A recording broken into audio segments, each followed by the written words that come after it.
Vraiment, un mec surfait, c'est bien Mozart, quoi. Mozart. Écoutez, Beethoven, c'est quand même autre chose, hein, je suis désolé. Alors tu sais, une fois j'avais entendu une émission sur France Culture, France Musique, et ils avaient joué sur les histoires de rythme. Et au bout d'un moment, si tu ralentis Mozart, tu peux te dire que c'est du Beethoven. Bon, de toute façon, ils sont héritiers, hein, ils sont progressivement... T'as entendu ta phrase, là, si tu ralentis Mozart, c'est du Beethoven? Ouais. Tu vas pas accélérer Mozart. À ce moment-là, c'est quoi? Déjà, c'est rien, déjà. Donc, c'est pas grand-chose, mais... Ou si tu accélères Beethoven, d'un seul coup, tu peux avoir Mozart. Oh là là, je t'assure. Je te parlais de Joplin, j'aime vraiment beaucoup. Oui, mais c'est une grande chanteuse, oui. Mais en fait, quasiment tout ce qui a été enregistré en 66, 70 est bon. Oui. C'est vrai que quand je réentends des choses de ces années-là, d'un seul coup, je retrouve une vitalité, une énergie que je ressens pas actuellement. Il y a des périodes dans un art, il y a des périodes, de baisse et de hausse, quoi. Par exemple, la littérature, c'était nul. Les années étaient nulles en littérature. Qu'est-ce qu'il y avait à cette époque-là en littérature? Bon, rien, Solaire, ça fait rien, quoi. C'était la fin du nouveau roman? Ouais, il agonisait doucement. Oui. Enfin, donc il n'y avait rien. Le polar avait un bon niveau. Il y avait Manchette. Manchette. Après, il y a eu Jonquet. Enfin, il y a toujours eu de bons auteurs en polar. Puis, ADG. Enfin, il y avait des trucs pas mal. Oui, moi j'aime bien. Oui.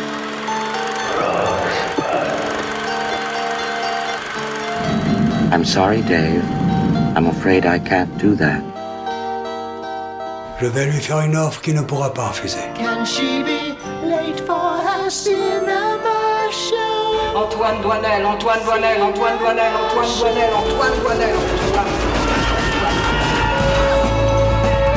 Le monde se divise en deux catégories. Ceux qui ont un pistolet chargé et ceux qui creusent. Toi, tu creuses. Parlez-vous, con de mime! Je suis un homme. Ah, personne n'est parfait. J'aime l'odeur du napalm au petit matin. Vous avez de la pâte? Vous avez du sucre? Alors avec la pâte, vous faites une crêpe, puis vous mettez du sucre dessus? La mère suce des queues en enfer. And I am the best film director in the world.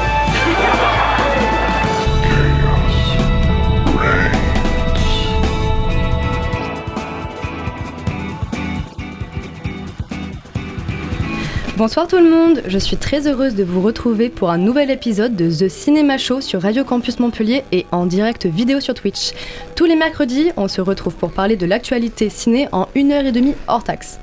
Autour de la table, nous avons 4 chroniqueurs et chroniqueuses, mais surtout un duel de Marie et de Lucas qui est assez spectaculaire. À ma droite, nous avons la talentueuse des animatrices que vous connaissez, qui est aujourd'hui chroniqueuse. À chaque fois, j'ai envie de dire chroniqueuse, trop mignonne. Notre chroniqueuse, qui on ne la présente plus, Marie, et juste à côté, on dit Mazel Tov ou je sais pas, bravo, félicitations à notre deuxième Marie qui fait sa première sur cette émission-là, mais pas la première à la radio. Par contre, faites gaffe, on va faire un petit jeu. On va faire un tout petit jeu. Les Maries, vous avez 10 secondes chacune pour me convaincre de vous appeler correctement. Celle qui perd va s'appeler Fraise sur tout le long de l'émission pour pas qu'on se perde. Donc maintenant, je vais mais alors décompter. Ça va être... Non, je décompte à 3. Pardon. Vous lâchez prise et vous me convainquez. 1, 2, 3. Ok, appelle-moi Fraise. Ah, ouais, non, je m'attendais pas, Marie. C'est très décevant. Bon, d'accord. Bon, mais ça, c'est réglé. Okay. Fraise, c'est très décevant. Super. Ok, vous savez ce qui est plus drôle que de Marie? Du coup, de Lucas. Mais du coup, ce qui est encore plus drôle, c'est que vous avez aussi 10 secondes chacun pour me convaincre de vous appeler correctement. C'est parti. Essayer de nous diviser. Sinon, c'est patate, faites gaffe. Attention. 3, 2, 1. Je ne m'abaisserai pas à ce genre de choses. Je suis un homme fier. D'accord. Lucas, je l'ai appelé Lulu toute la... C'est mon prénom, faut la respecter. Voilà. D'accord, et du coup celui qui dit non, je suis un homme fier, bienvenue, tu t'appelles Patate. Super, maintenant qu'on c'était sûr que ça allait être tes frères. Putain. Je peux faire un bisou à mon frère qui s'appelle Lucas. Avec plaisir. Bisous Lucas. On fait un bisou à tous les Lucas de France. Ouais. Non, surtout mon frère. Maintenant qu'on a du coup une Marie, une Fraise, une Patate et un Lucas, on fait des coucous aussi aux gens qui sont à la régie, Yanis et Zoé, et Simon qui est un peu en train de tout gâcher derrière, mais bon, on a les voilà. La scène que vous avez vue est en entendu, c'est tiré du film L'Enlèvement de Michel Houellebecq qui date de 2014. C'est écrit et réalisé tout ça par Guillaume Niclou. C'est un réalisateur que nous parlerons tout à l'heure. Pour rappel, 3 films seront donc au programme. Scandaleusement Vôtre de Théa Charrock, Il reste encore demain de Paola Cortellesi et Dans la peau de Blanche Houellebecq de Guillaume Niclou du coup. Sans oublier les tops de l'équipe, la carte blanche et les recos de l'équipe. Et bien sûr le fameux quiz écrit et assuré par Fraise. Merci. On commence tout de suite avec les news préparées avec amour par Lucas. Now, Buffalo's #1 news team. Good evening and welcome to Eyewitness News at 6. I'm Susan Ortega. And I'm Evan Baxter and here's what's making news. Comme chaque semaine, on commence avec un petit mercato. Donc là, ce que je vais faire, c'est que je vais vous dire la toute première news que j'ai jamais écrite pour cette émission. Ah, c'est beau. Ouais, donc c'est un moment qui ne s'oublie pas. J'ai donc choisi une news très importante sur quelque chose de très important. Le célèbre jeu vidéo Among Us va avoir le droit à son adaptation en série animée chez Netflix. Génial. Et on a les acteurs qui interpréteront les crewmates principaux. Randall Park, qui interprétera Red. Ashley Johnson sera Purple, Yvette Nicole Brown sera Orange, et enfin Elijah Wood, notre bien-aimé Monsieur Frodon Saquet, sera Green. Mais bien sûr que je vais regarder ça va être incroyable. Ça va être incroyable. Ensuite, on a également l'annonce de 2 nouveaux films live-action. Le premier, c'est pour le DCU de James Gunn, qui adaptera la célèbre équipe des Teen Titans sur grand écran, après le film d'animation de 2018. Le film sera écrit par Anna Nogueira, déjà scénariste du film Supergirl Woman of Tomorrow avec Millie Alcock dans le rôle principal. Une très bonne addition à l'excitant univers cinématographique qui est en train de construire James Gunn. Le second live-action annoncé, c'est un film Popeye, scénarisé par l'un des scénaristes des Sopranos. Improbable. Le marin fan d'épinards va donc revenir sur grand écran après l'annulation de son film d'animation par Genndy Tartakovsky et Sony Pictures en 2016. Il a déjà eu le droit à une adaptation en live-action en 1980 avec Robin Williams dans le rôle principal. Hâte de voir si cette fois ce sera Chris Pratt. Et enfin, on a peut-être le nom du nouveau James Bond, c'est à prendre avec des pincettes. Après avoir interprété Kick-Ass, Quicksilver et Kraven le Chasseur, Aaron Taylor Johnson aurait donc été approché pour être le prochain interprète du plus célèbre des agents secrets anglais. Est-ce que vous avez une petite réaction à partager face à ces annonces ? Déjà, il y a Véro, Laurent, qui te dit tu parles même pas de la sortie DVD de Madame Web, dégoûté. Bah parce qu'il est pas sorti. Ah bah voilà, Véro, bon bah voilà. Moi je fais que passer le message. Véro. Bon, non, mais Among Us, c'est Elijah Wood. Rien que pour Elijah Wood, moi je vais regarder. Hein. C'est génial. Ça fait longtemps que je l'ai pas vu, il me manque beaucoup. Donc, voilà. Et j'ai rêvé de lui. Donc, c'est un signe. Je pense que c'est un signe que tu dois regarder Among Us. Je pense que c'est ça. Bon, si pas plus. Pour continuer, nous nous apprêtons à vivre la naissance du successeur du MCU. Qu'est-ce que tu as à nous dire, petite patate ? Et oui, c'est ce que le réalisateur Rhys Frake Waterfield, réalisateur du film d'horreur Winnie the Pooh Blood and Honey, et de sa suite qui sort la semaine prochaine dans les salles américaines, c'est lui qui l'a annoncé. Et il me follow sur Instagram d'ailleurs, donc Bison Rhys si tu passes par là. Mais qu'est-ce qu'il a annoncé alors ? Eh bien, la création du TCU, le Twisted Childhood Universe, ou plutôt le Pooniverse, sortiront alors dès cette année, en plus de la suite à Winnie l'ourson, Bambi the Reckoning, Peter Pan Neverland Nightmares, Pinocchio Unstrung. Je rappelle qu'ils doivent tous sortir cette année et que le seul tourné pour l'instant c'est Bambi. Pour en 2025, tous se rejoindre pour le film Pooniverse Monster Assemble, qui en plus de contenir tous les personnages cités précédemment, intégrera aussi les personnages du Chapelier Fou et de la Belle au Bois dormant, parce que pourquoi pas ? C'est vrai, c'est vrai. Je sais pas si c'est magique ou un carnage. À la suite de ce grand rassemblement, sont bien entendu prévus un 3e film Winnie l'ourson et un film Sleeping Beauty Awakening. La phase 2 va bien démarrer. Personnellement, ayant quand même bien ri devant le premier, j'ai très hâte de découvrir à quoi vont ressembler ces grosses séries Z. Alors, vous avez hâte ou moi, Doug, je suis très très curieuse. Bah oui. Parce que ça a l'air très drôle. Rassemble, là, ça va être sympa. Ça va être très drôle. Rassemblement. Les Avengers des coupes horrifiques. Je sais pas si... je pense qu'ils ont montré l'affiche, mais sur l'affiche, on a vraiment... Winnie l'ourson avec un piège à ours sur Bambi. Oh waouh. Simon, tu veux pas la remettre ? Ah merci. Voilà. Oh pétard. C'est magnifique. On a Peter Pan en haut qui ne ressemble pas à Peter Pan. Moi ça me donne très envie en fait. C'est dingue. Ils ont pas intérêt à se rater par contre là pour le coup. Non mais ça va être raté. Non, ça sera pas raté. Non, ça sera volontairement complètement débile. Ça sera pas. Arrêtez. Il me fuit sur Instagram. Arrête Lucas. Non mais t'es une star en fait. Non, t'as tes contacts sur Insta. Non mais en fait c'est un alarme en fait. Pourquoi il me suit sur Insta? Anecdote, je lui ai donné le contact de SC pour que le premier puisse sortir en France. Oh wow, mais non, c'est un héros en fait. Improbable. Donc c'est grâce à moi qu'il est sorti en France. Oui. Cette émission est folle. C'est fou, c'est fou. Sur ce, on souhaite la bienvenue à une toute nouvelle société de production. Mais c'est qui? Et oui, Carousel Studio, c'est le nom du nouveau studio fondé par l'acteur Omar Sy, le réalisateur Louis Leterrier, le producteur Thomas Bensky. Le mot carrousel est connu et compris dans le monde entier et associé à des moments magiques. Notre carrousel offrira la même sensation avec une approche moderne de la création de contenu global dans un environnement où les artistes ont la priorité. Ce principe est la force motrice de la culture de notre entreprise.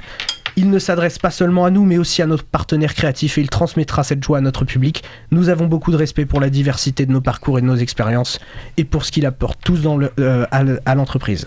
Ont-ils déclaré sans bégaiement dans leur déclaration officielle.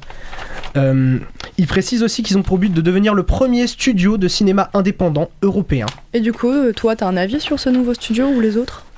Ah bah, moi j'aime bien Louis Leterrier avec des grands guillemets parce qu'il a pas fait que des chefs-d'œuvre, mais je trouve ça rigolo de le voir avec Omar Sy pour faire un studio, amis ou quoi et puis l'ambition de faire le premier studio indépendant hollywoodien européen, c'est rigolo quand même, je trouve. Oui, c'est pas faux. Question, il a fait quoi le Terrier? Hulk. Fast and Furious 10. Ok, je vois. Voilà. Tac. Bon, enfin, pour terminer, on a de bonnes nouvelles pour la banquière de Christopher Nolan. Tu peux nous en dire plus? Effectivement, notre Chrisou se serait fait 100 millions de dollars avec son film sur le père de la bombe atomique. En même temps, cet Oscar, des Golden Globes, 958 millions de dollars de recettes pour un biopic rated R de 3 heures, c'est fort. Ce qui est cocasse, c'est que 100 millions de dollars, c'est aussi la somme qu'a coûté la production du film. Mais ce qui est encore plus cocasse, c'est qu'Oppenheimer va ressortir dans plus de 1000 scènes américaines. Après ses nombreuses victoires aux Oscars, le salaire de Nono n'a donc pas fini de grimper. Et vous trouvez que c'est mérité? Ah bah là, ça fait gros silence. Qu'est-ce là, qui se passe? Non, si c'est mérité. Après moi, mon cœur aurait pas été vers ce film, mais c'est mérité, oui. Oui. Non? Bah si, moi je trouve que c'est mérité. Même pour l'ensemble de sa carrière, non? C'est quand même beaucoup d'argent. Ah oui, bah ça, non mais oui, on va pas lancer ce débat, évidemment, mais oui. Mais oui, c'était bien Oppenheimer. Oui, c'était bien, très bien. Oui. Enthousiasme. Voilà. Oui. C'était sympathique, quoi, le film du dimanche. Non, j'ai rigole. Elle préfère Polyverse. Non, ça me en vrai, il y a moyen. Il y a Ouais, il y a des chances. Juste, il y a Dame qui demande si c'est vrai qu'il a pour projet de faire un film issu de la série Le Prisonnier. Christopher Nolan. Simon nous dit oui. Oui, c'est bah vrai. Voilà, Dame, oui, c'est vrai. Bon, bah. En tout cas, merci, chère petite patate, pour ces news. Je suis pas satisfait de ce surnom. C'est pas mon problème.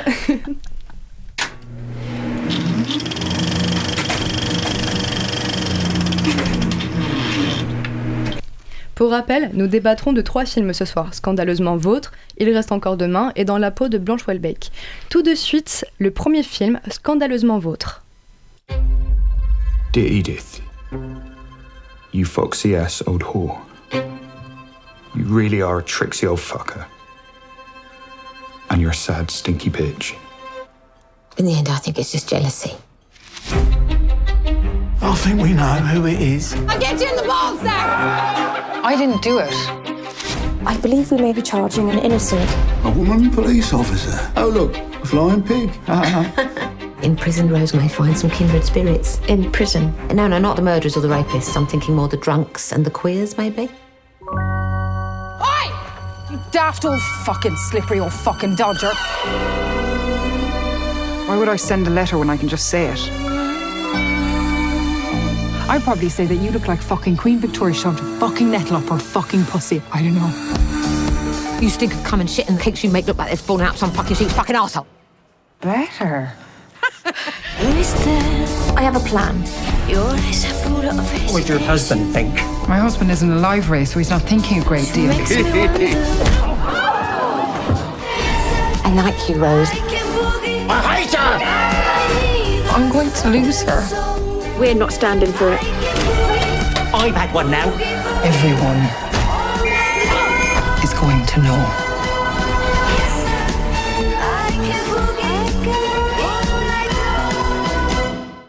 Scandaleusement vôtre par Théa Shamrock, c'est Little Hampton dans les années 20, pour un petit résumé.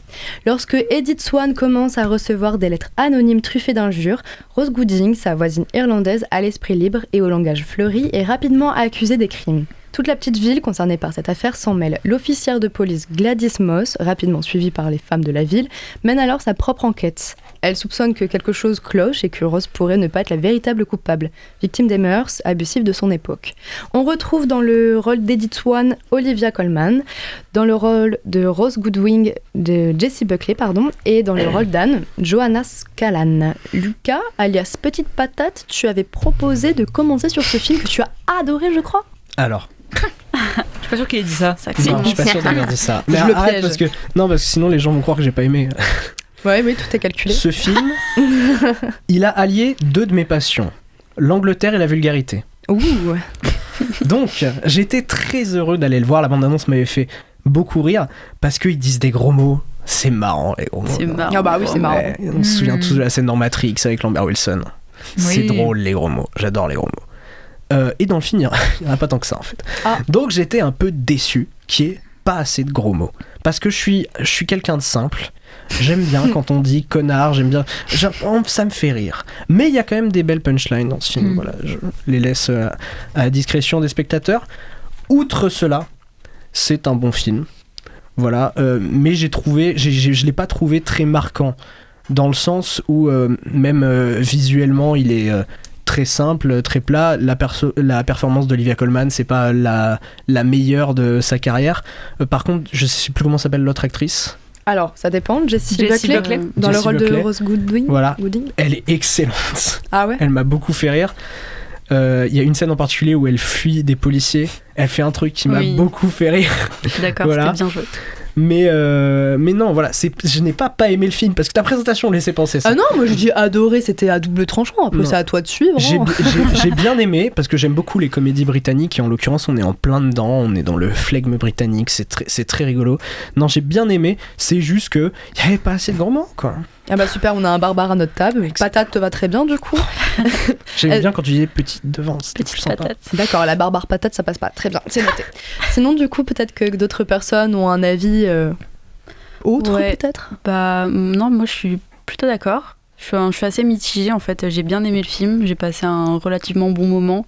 Après je trouve ça assez lisse, assez plat et j'ai trouvé que le comique, le comique de situation, le fait de répéter tout le temps les grossièretés des lettres, c'était bien au début, puis au bout d'1 heure et demie de film, je pense qu'on a compris quoi. C'est dommage parce que du coup il y avait aussi ce côté où du coup j'avais l'impression que c'était un film où on mettait vachement les femmes en avant dans les personnages, en tout cas après voilà, mais ça se voulait comme ça. Puis il y a le principe de la lettre anonyme, tout ça qui est toujours un principe un peu intemporel, ça tout avait pour marcher. Vous, ça vous a séduit ce principe-là un petit peu de retourner dans le passé, d'avoir ce principe de lettre? Tu veux dire quelque chose? Non, mais après. Je veux juste. Est-ce que vous pouvez remettre l'affiche parce que la tagline est incroyable. Attention à ce que vous postez.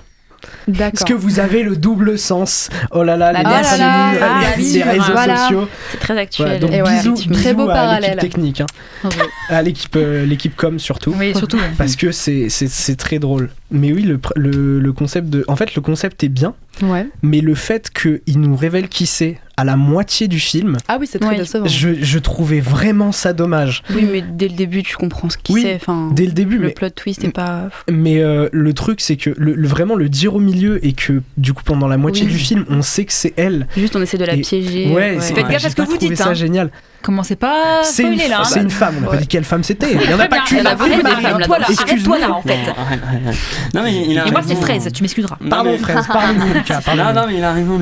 Voilà, merci. À la moitié du film, on sait déjà le coupable et on se dit merde, il y a plus de magie, il y a plus de suspense. On s'ennuie. C'est tellement plat. T'as raison Marie. Vraiment c'est plat. Et on se dit bon regarde, arrêtez là.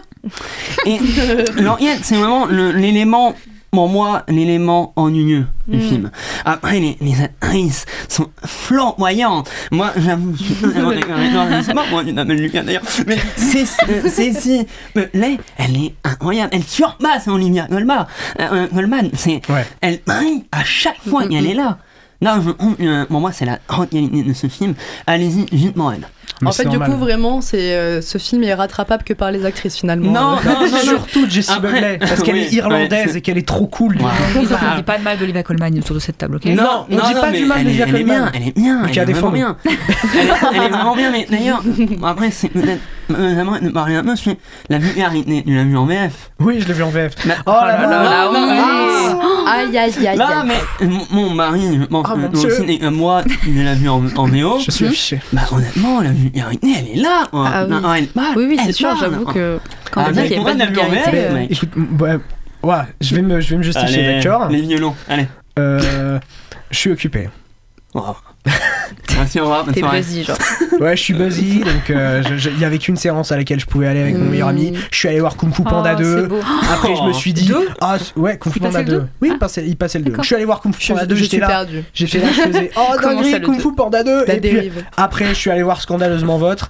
Et puis il est tombé, quoi. De quoi? Le soufflet est retombé. Le soufflet est retombé. Bah, c'est scandaleux, quoi, en fait. Non, surtout, scandaleusement.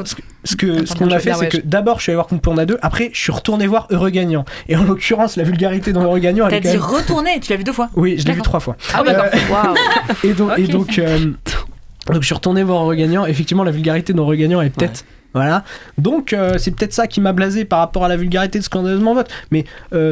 Après, on est en 1920, je pense qu'il faut qu'il colle un peu aussi. Oui. Mais je sais pas, moi ça m'a paru un peu lisse en termes de vulgarité aussi. Ça marche. Désolé. Moi j'aime bien les gros mots, voilà. Peut-être que vous, il vous en faut peu, mais moi il m'en faut beaucoup. Il y a Dame qui nous dit ils ont voulu essayer de surfer sur le concept de la série Absolutely Fabulous, un petit peu quand même. Pour l'interrogation, je la connais pas cette série. Mais si quelqu'un connaît. D'accord, on ne pourra pas donner de réponse. De ouf, t'as trop raison. Il a sûrement raison. Trop forte. Bon, bah. Je vous sens pas très motivé sur ce film. Je vous propose. Moi, je suis motivée à aller le voir en tout cas. Ah bah, fonce. Scandaleusement Vôtre. Ouais. Bah, si tu veux, on ira toutes les deux parce que, comme en très bonne animatrice que je suis, je ne l'ai pas vu. Mais c'est super. Donc, en tout cas, allez-y. Voilà, vous pouvez y aller si vous avez moins de 18 ans. Du coup, c'est pas si trash que ça. Mais emmenez votre petite fille. Mais si vous voulez passer un bon dimanche, c'est parti. Allez. Parti. Moi, j'ai un super petit jeu pour passer à autre chose si vous me permettez. J'adore les jeux. J'adore les jeux. Seuls les vrais l'auront. Faut être très attentif à ça. Vous êtes prêts? Je suis trop vieille, je suis sûre. Vas-y. Super. Si vous n'avez pas vu Scandaleusement Vôtre, il reste encore demain. Belle transition. Et du coup, un petit avant-goût en images. Se può sapere che c'hai in quella testa vuota te? Sta zitta. Mannaggia. Tu pensi a portare i soldi a casa da una manastia incapace di tua madre?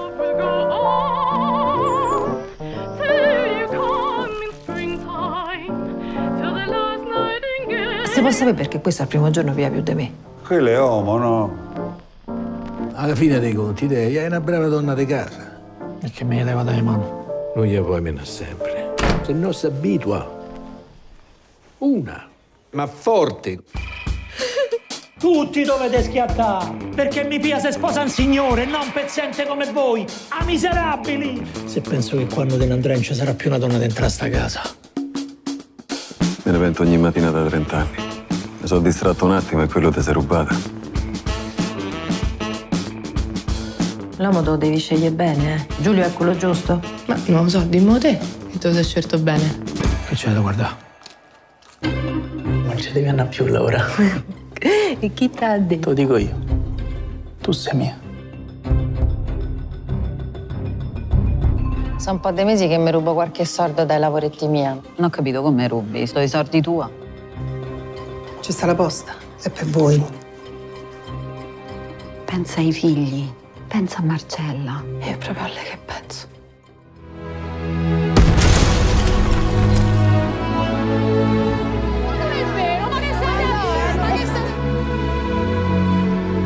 Ma perché ti fai trattare così? Ma che vuol dire? Come hai capito io? Te però sei in tempo. Quando stai a Pure te, ma.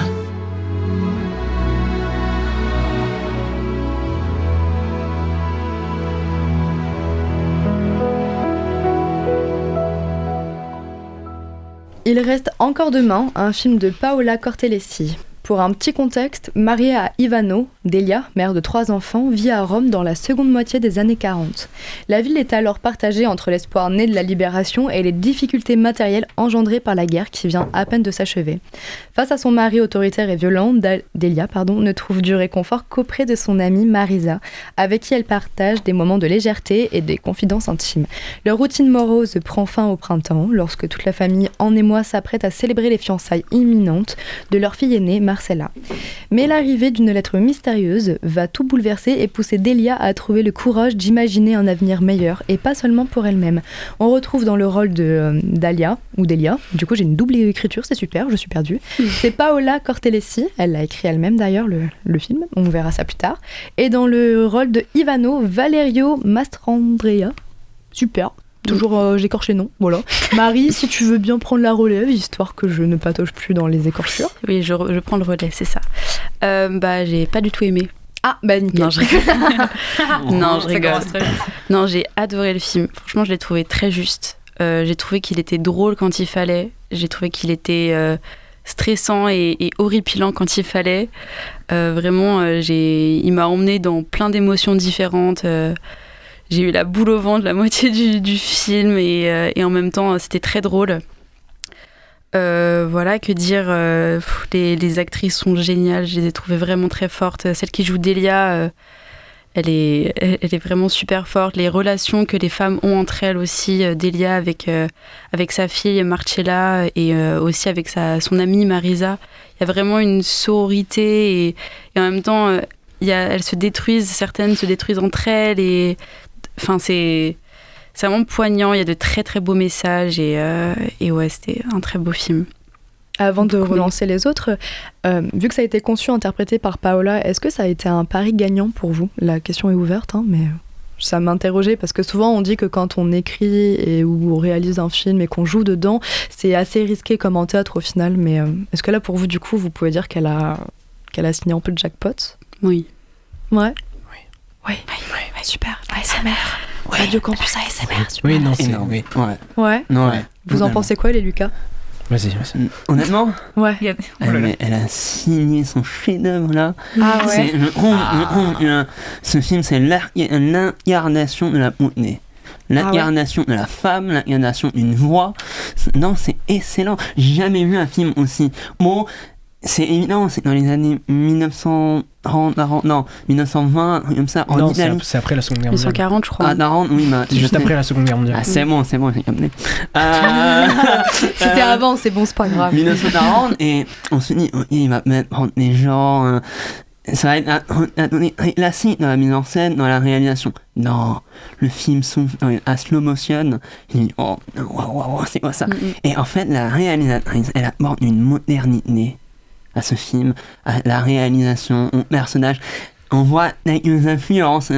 Pour les gens qui l'ont vu, la séquence avec le chocolat, le travelling circulaire, évidemment, moi, ça m'a fait penser à Brian De Palma.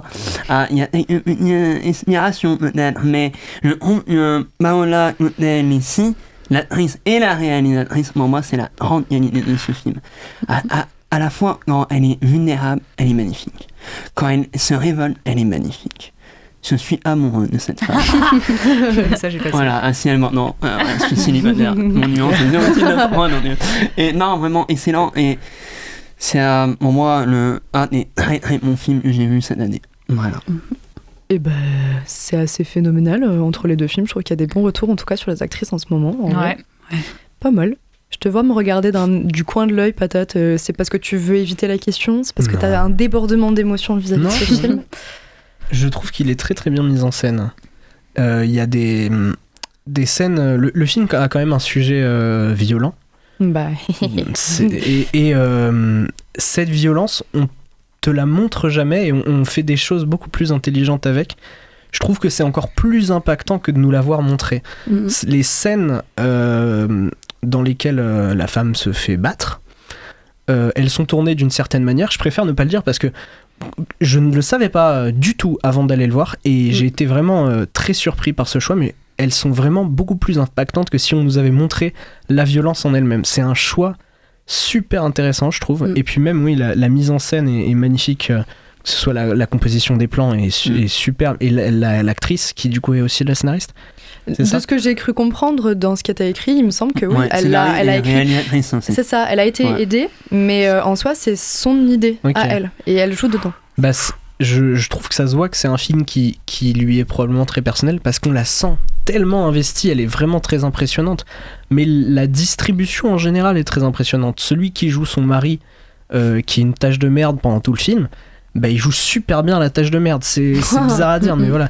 Le beau-père aussi, il est très très bon. Le jeune homme qui joue le futur fiancé de Marcella, il arrive à dégager une douceur, et d'un coup il twist. Il twist, et il y a vraiment quelque chose qui se dégage de son jeu qui est très impressionnant. Je trouve que le film est très impressionnant de manière générale. J'ai juste un truc à redire sur sa fin, parce que alors, je ne dis pas que la fin est pas bien, la fin est très très bien. J'ai pleuré.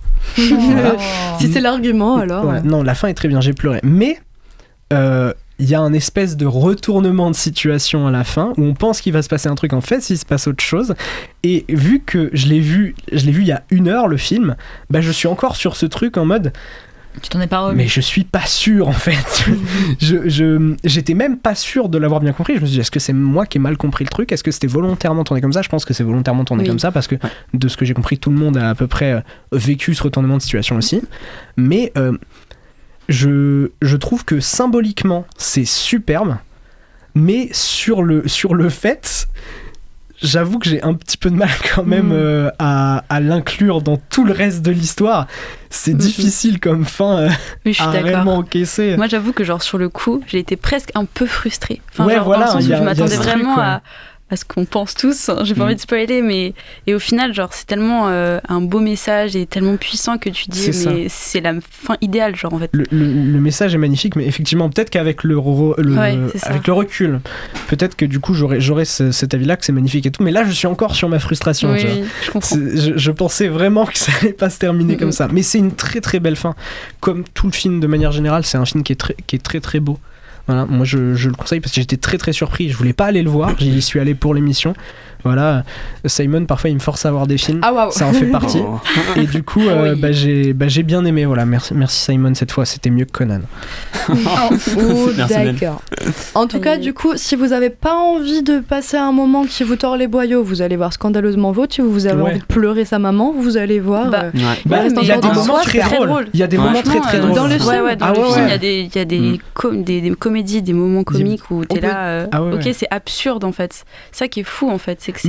C'est absurde, mais ça reste réaliste. Il y a ce décalage qui avait un peu dans une comparaison un peu risquée, mais il y avait un peu ça dans Jojo Rabbit, dans le sens où il y a un côté absolument absurde, mais quand on le remet dans le contexte de l'époque, c'est très réaliste en fait. Cette absurdité, on la voit de notre prisme d'aujourd'hui, mais à l'époque, c'est quelque chose de banal. Et il joue super bien là-dessus, justement, parce que les moments comiques, ils marchent extrêmement bien. Oui, mais tout marche. C'est ça qui est fou, c'est qu'il est extrêmement juste, je trouve. Et leur jeu d'acteur est très très juste. Dans son ton, il est extrêmement juste. Et puis même, genre, on n'a pas parlé, mais les décors, les rues, c'est très beau, et il y a plein. C'est une belle déclaration au cinéma italien aussi, quoi. Oui, c'est clair. Même le noir et blanc est magnifique. Oui, c'est un très beau noir et blanc. Sublime. Au début, le film commence en 4 tiers, je crois. Je suis pas sûr, parce que j'ai cru voir un changement de format au début du film, et ça m'a perturbé. J'ai pas fait gaffe, je m'en souviens pas. Ouais, ça m'a perturbé sur le moment, donc voilà, je le fais passer. Peut-être que Dame Dame et Véro ils savent. Donc l'appel est lancé. Voilà, l'appel est lancé dans quelques minutes. En attendant, si vous avez terminé sur ce que vous souhaitiez dire sur ce petit film, si vous souhaitez passer un agréable moment sans chercher du sens ou sans avoir envie de pleurer, voilà, je vous propose qu'on parle juste après la pause musicale du film Dans la peau de Blanche Houellebecq, pardon. Mais on vous fait d'abord découvrir la chanson Yesterday de Loy Carner.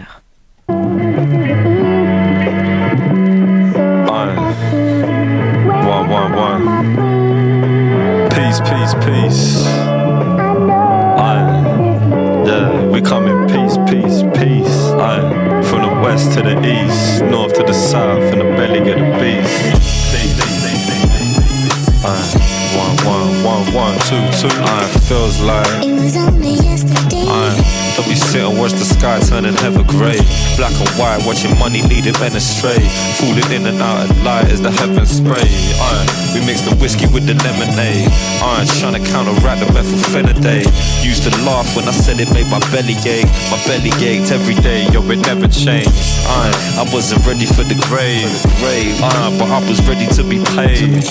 Trust, I know we're never getting saved. 24 mixed race, living 12 years a slave. It was only yesterday. My grandfather getting knuckled by the pepper spray. More fire bricks to riot like a renegade. Seeing him setting fire to rain as the letters fade. No doubt I was raised out the south. Tell your ex-boyfriend to keep my name out his mouth. I've been in and out to drag the pain out the house. Being brave, something proud, say my name, I'm a bow. There comes a time in everyone's life when you have to fall in love once or twice.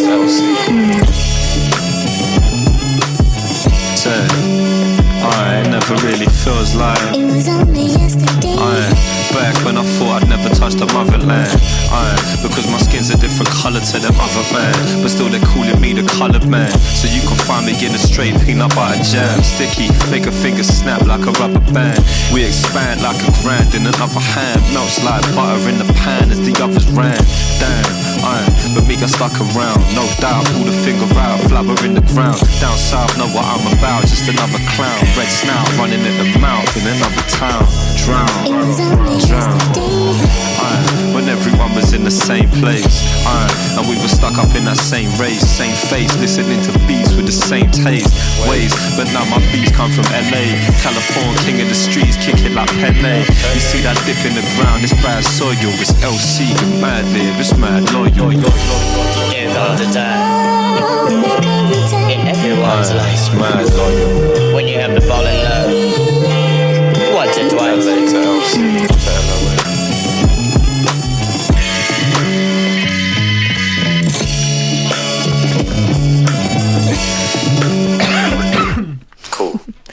Dans la peau de Blanche Houellebecq, réalisée par Guillaume Niclou, c'est une histoire en Guadeloupe où Blanche Gardin préside un concours de sosie consacré à Michel Houellebecq. Michel s'y rend, mais les événements imprévus vont plonger notre duo au cœur d'une intrigue rancobolesque.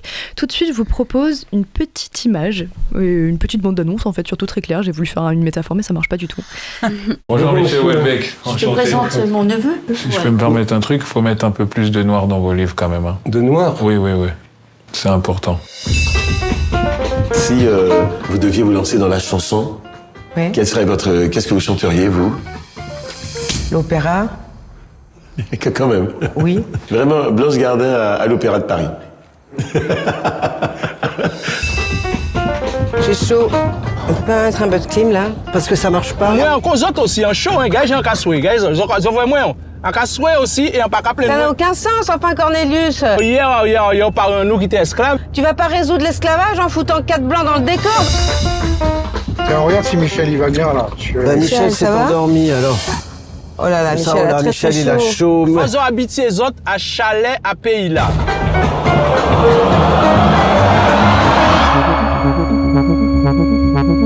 On retrouve évidemment dans le rôle de Michel Houellebecq dans le rôle de Blanche Gardin, et on a d'autres surprises aussi. Je sais pas trop si je les spoil ou pas. Tu peux spoil du coup ceux qu'on a vus là. C'est vrai, c'est vraiment. Vas-y, tant pis. Hein. Bon bah ça, voilà, Jean-Pascal Zadi, vous l'avez vu, mais est-ce que vous avez vu Gaspard Noé? Je ne crois pas. Fallait mettre ça.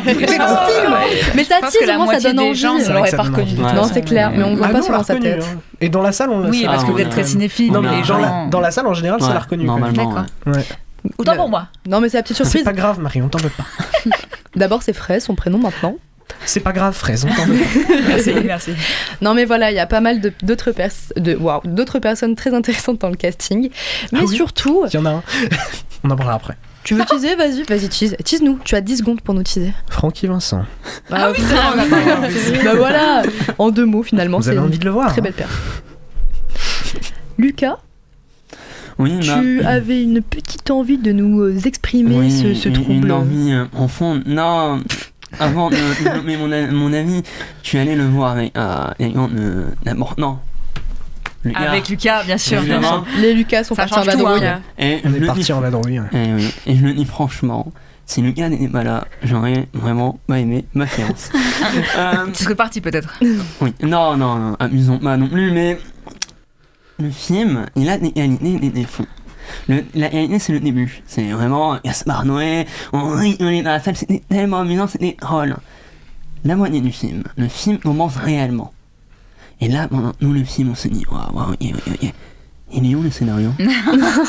Pas sûr qu'il y en ait. Il y en a pas, je pense. Il est où le scénario? Parce que là, j'ai du mal, là.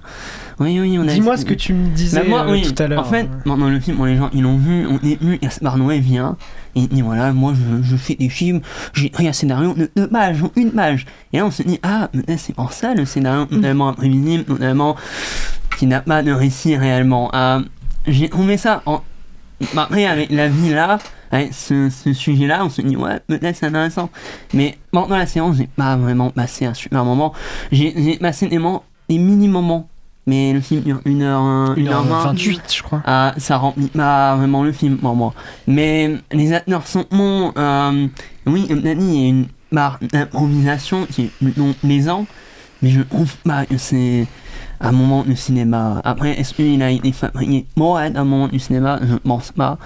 Mais je me suis plus ennuyé que apprécié, personnellement. Voilà. Je sais aussi que, je l'ai relevé, mais parce que c'est pas la première fois qu'elle le dit, Blanche Gardin, le fait que l'humour n'a pas forcément besoin, en fait, d'avoir de messages, d'avoir de sens, d'être politisé, d'avoir un engagement, et elle le porte souvent, et elle y fait allusion dans le film, c'est pas un spoil, parce qu'elle le dit aussi ailleurs. Est-ce que vous pensez que c'est aussi pour ça que c'est un film sans contexte? Est-ce que vous y retrouvez de l'humour, ce plaisir de l'humour sans sens dans ce film-là? Je peux. Vas-y, patate. Je pense pas que le film ait pas de... je pense qu'il a pas de message, mais il est pas politisé. Dans le sens où on nous met quand même des parties de 3 minutes d'interview de... je sais plus comment on dit, de gens qui veulent l'indépendance de militants anticolonialistes, tout ça. Donc le film a un message, pareil, l'intro, le générique d'intro avec des images d'esclavage et tout ça.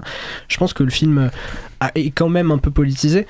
Mais moi, ce que j'avais déjà aimé dans les 2 premiers, que personne n'a vu autour de cette table. Donc je tiens à dire que je suis le seul à avoir fait mes devoirs. Bravo, le patate. Ouais, merci. C'est de plus en plus vexant. Alors, et ce que j'avais aimé dans les 2 premiers, c'est justement ce sens où la mise en scène de Guillaume Niclou est presque documentaire. Il y a quelque chose de très drôle. On a l'impression que... il a mis les caméras un peu partout et il se dit ouais, là on met ça, c'est très drôle à voir, je trouve, le grain de l'image. Et on a vraiment l'impression qu'il a filmé avec un petit caméscope, c'est très drôle. Et puis même tout le film baigne dans cette espèce d'ambiance de film fait en 1 semaine par des potes dans la pure impro.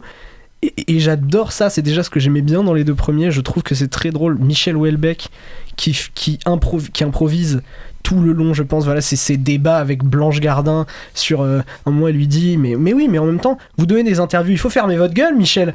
Je pense que c'était parce que je pense que politiquement ils s'entendent pas trop, Michel Houellebecq et Blanche Gardin. Je pense que c'est des vraies conversations. Non mais oui. Et puis c'est très très drôle. Puis pareil, dans le film, il y a une allusion de Michel Houellebecq qui a fait un interview avec Michel, je sais plus qui. Un journaliste d'extrême droite. Un autre Michel. Michel. Et mais non, mais il est un peu philosophe aussi, sur les bords. Hein, il se le veut comme ça des fois. Mais c'est un vrai truc. Oui, c'est un vrai truc. Okay. Mais justement, il y a ce truc de faire de vanner ce qu'il fait lui-même. Je trouve ça très très drôle. Si c'est ça, Michel Onfray. Merci Simon. Pour une fois, tu sors un truc. Je rigole, je t'aime. Il va me tuer. Oui. Putain. Il y a un doigt, super. Il me fait des doigts et après, il c'est scandaleusement vôtre. Et voilà, un vrai niveau, super. Mais non, je trouve ça vraiment très drôle. Et après, Marie, dis-nous ce que t'en penses, parce que sinon je vais épiloguer pendant 4 ans. Ah ouais, ça relance la balle de ping-pong comme ça direct. Ouais, je reparlerai après, mais il faut quand même que. Oui. Voilà. Mais j'ai une question juste avant de l'instant animation qui dit j'ai pas vu le film, mais il est drôle ou pas? Enfin, le film possède-t-il un humour? Car vu qu'il n'y a pas de scénario, ça peut faire beaucoup.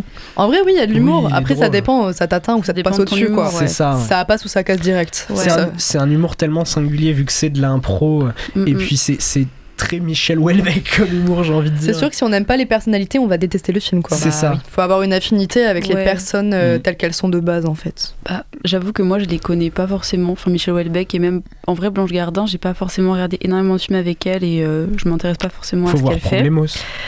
Mais je crois que j'avais juste vu Jeanne. Non, c'était quoi son Tout le film monde aime Jeanne. Tout le monde aime Jeanne. Voilà, c'est ça.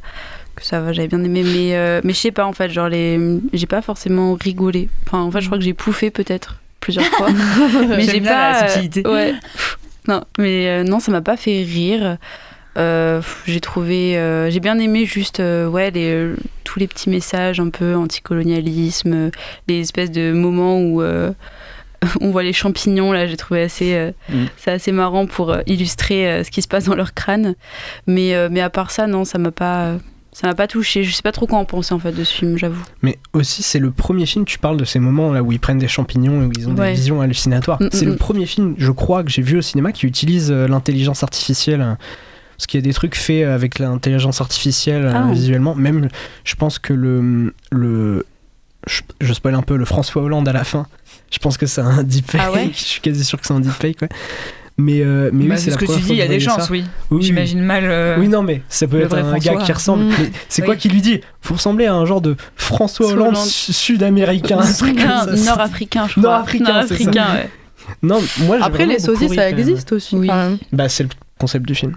oui, Les mais sosies. c'est pour C'est ça. vrai. Oui, Les mais sosies. peut-être qu'ils ont. Oui. Non, mais c'était même pas voulu, sinon c'était vraiment éclaté comme. Bref. Non, mais mais je voulais dire que. c'est non, mais pas grave, c'est on qu'il y a adhère. peut-être un vrai Excuse-moi. monsieur qui ressemble Oui, vraiment c'est à peut-être François un Hollande monsieur, et il tu as gagne raison. vachement bien sa vie grâce à ça. Peut-être parce qu'il gagne bien sa vie, mais. Peut-être. On sait pas. Les intermittents, tout ça. Pardon, je t'ai coupé du coup, petite patate. Pardon. Bah, super. Petite Tu l'as patate. vu du coup ? Oui, pour une fois, je l'ai Parle-nous-en. vu. Non, mais moi, franchement, je n'ai rien compris, mais parce qu'il y a rien à comprendre. J'allais dire, il y a rien à comprendre. Mais c'est ça. Oui. Mais pareil que Marie, tu rigoles pas, mais tu passes un bon moment. En Oui, vrai, ça je me va. suis pas ennuyée. En fait, effectivement, quand t'es accompagné, c'est plus simple. Quand t'es tout seul, je pense que t'es vraiment dans ta solitude de non, en fait, non. Enfin, tu sais pas trop quand rire, trop quand sourire, parce que c'est un peu limite. Mais j'ai trouvé ça hyper rafraîchissant, en fait, justement, qui est pas un truc qui se pose trop de questions, qui veuille vraiment être hyper complexe. Tu passes un moment qui te propose, du coup, des choses que t'as à apprendre. Tu trilles sur le volet et c'était chouette sur ça. Puis même, des fois, en fait, le concept purement absurde que tout n'est de rien, je trouve ça chouette, que pour le coup c'était encore réaliste, mais ça appliquait ça. Moi, ça m'a plu quand même. Oui. Après, effectivement, j'ai pas vu les 2 autres films, donc je saurais pas dire, mais en vrai, je le conseillerais quand même.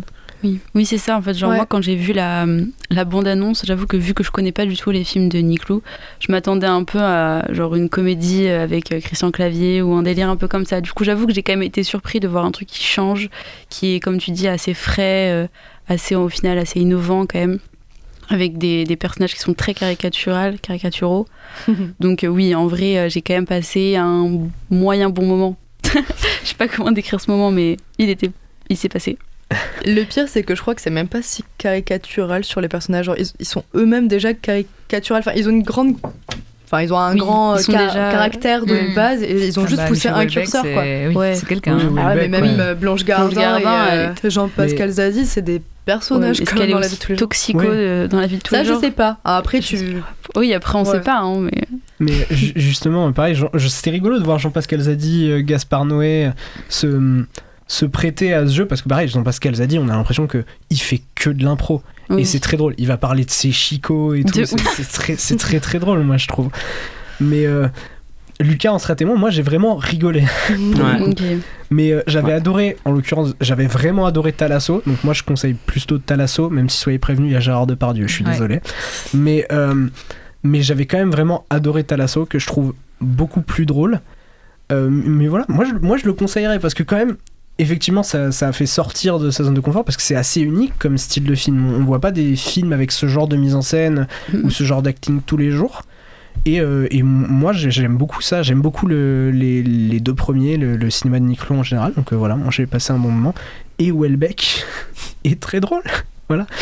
On a l'impression qu'il va crever à chaque fois qu'il ouvre la bouche, mais c'est très très drôle. À chaque fois qu'on le voit à l'image, je trouve. Quand il prend de la drogue, là, on sent qu'il va y passer 15 fois. Mais pas que quand il prend la drogue, hein, franchement. Oui, c'est vrai, il est à mort. Quand il respire, il est stone tout le temps, en fait. Mais c'est même ce sans que je drogue. trouve très drôle.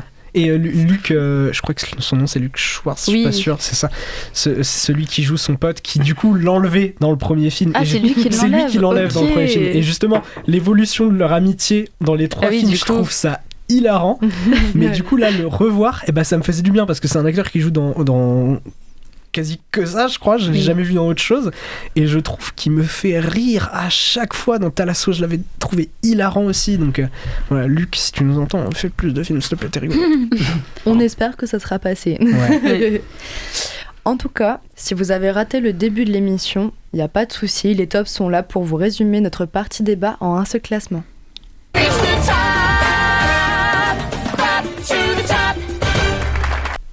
Comme d'habitude, on commence avec le top 1 de chaque chroniqueur. J'ai patate, fraise, patate, fraise. Vas-y, commence. La nouvelle femme. Très bien, Marie. Scandale, pas du tout, il reste encore demain. D'accord. Étonnant. Lucas. Il est perdu. Heureux gagnant. Ok. Patate. Heureux gagnant aussi. Ok. Moi, le seul film que j'ai vu, c'est Dans la peau de Blanche Houellebecq, donc voilà. Suspense. En 3e position, nous retrouvons beaucoup de films. 3 films. Pour la 3e position, 3 films, c'est exceptionnel. Wow. On retrouve Scandaleusement Vôtre, Dans la peau de Blanche Houellebecq, ainsi que La Nouvelle Femme. Qu'est-ce que c'est que ce travail ? C'est un petit traquenard, mais tout va bien. Voilà, si vous savez pas, les 3 sont sympas, très bien. Voilà. Allez les voir dans la même journée, c'est cool. En seconde position, attention. Heureux gagnants. Les heureux gagnants sont les heureux gagnants. Ok, le jeu de mots était pourri. C'est pas grave. Et en grand gagnant et en grand finaliste, il reste Encore Demain. Oui, c'est beau. Mérité. Est-ce qu'on s'en doutait ? Totalement. Non. Je préfère le gagnant, mais. Non, mais c'est pas grave, ta frustration est compréhensible, mais c'est pas grave. Pour l'heure, je fais un petit AVC, tout va bien. Il est l'heure de notre carte blanche. Ce soir, la question est la suivante. Préparez vos petits écoutillons d'oreilles. Les écoles du cinéma sont-elles suffisamment honnêtes ?